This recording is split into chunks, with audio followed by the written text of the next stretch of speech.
India is set to host a historic maritime convergence in February 2026,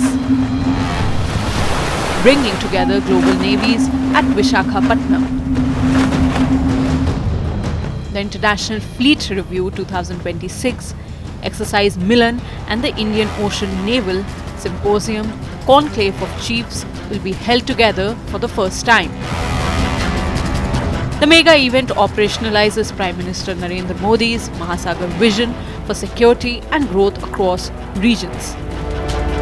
International Fleet Review is actually the President's Fleet Review.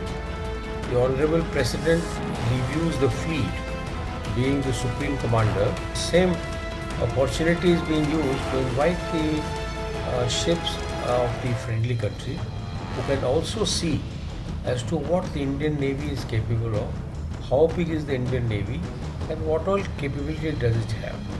Now the operational perspective is very, very big.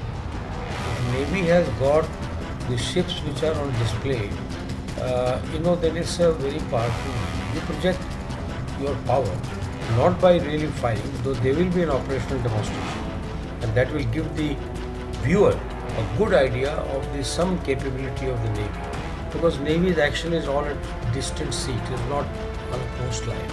But they will do their best to project as to what does a missile firing look like, how do these ships destroy an incoming missile. So this is the crux of the whole thing. So it gives the Supreme Commander an opportunity to see the readiness of the Navy, because she is the Supreme Commander, she is head of all three services. So she is quite entitled to review the fleet. They normally do fleet review once in their tenure. Probably that is what is happening. A presidential fleet review at sea will showcase India's indigenous naval power, including INS Vikrant and next-generation warships. Warships from friendly foreign nations, the Indian Coast Guard and Merchant Marine will join the review. There is a lot of messaging being done to countries who are not so friendly to you, to show them that we have power, everything is functional, and we will not hesitate in using if so required by the time. So strategic messaging, our capability of presenting so many ships, aircraft, submarines in one place, demonstrating some part of their firepower. So the messaging is that don't mess around with India. If you mess around and the Navy comes into action, it could be very, very disastrous. It also gives a message to the countries who are not very friendly that look, we are ready and we can go anywhere, and if you want to trouble India, we can also use the maritime domain to cause a lot of damage to you. So they will look at it as to, my goodness, all our trade is through the Indian Ocean, all our energy lines are through the Indian Ocean, coming from Gulf or coming from African coast or coming from the Southern America, and they can be really be in danger in case those countries wish to create problems on our land border.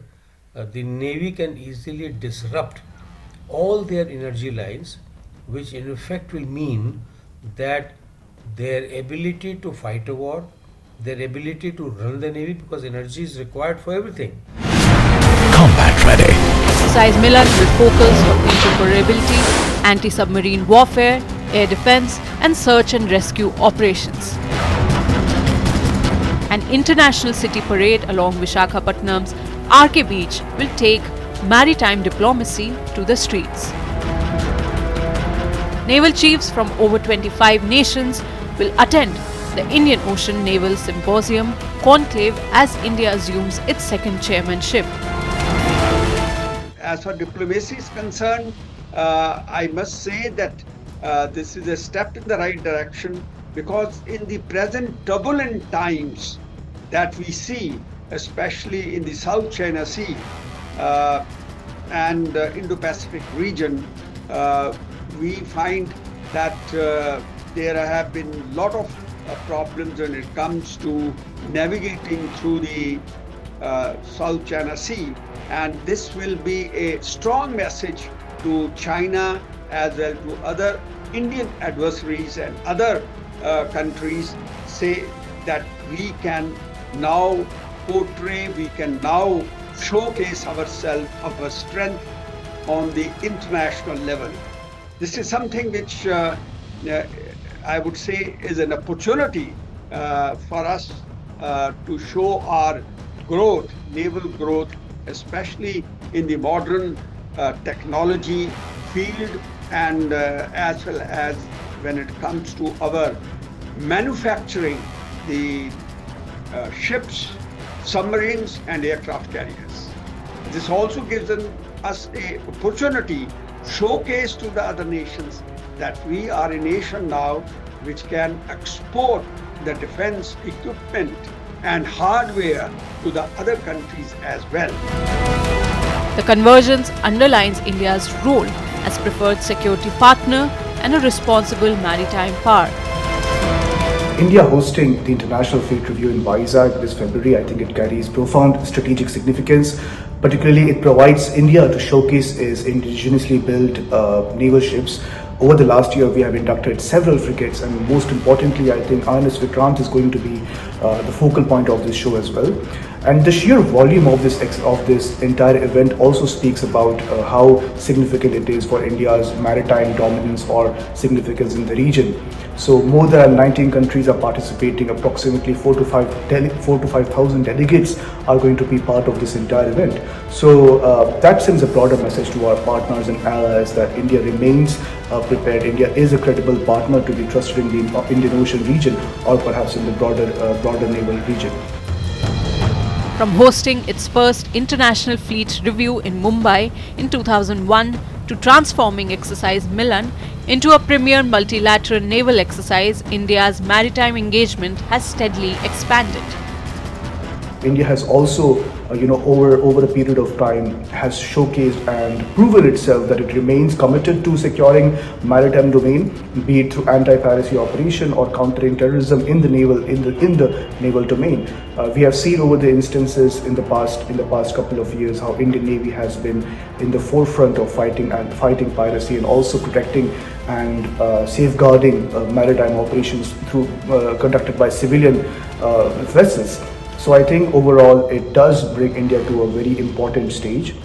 And I think showcasing our indigenously built ships also introduces our partners and allies to partner with India.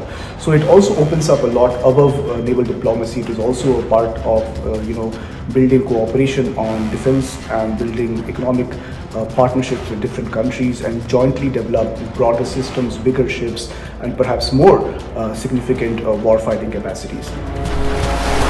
More than a display of naval might, February 2026 conversion turns maritime tradition into strategic cooperation, reinforcing India's position as a responsible maritime power committed to security, stability, and growth across regions.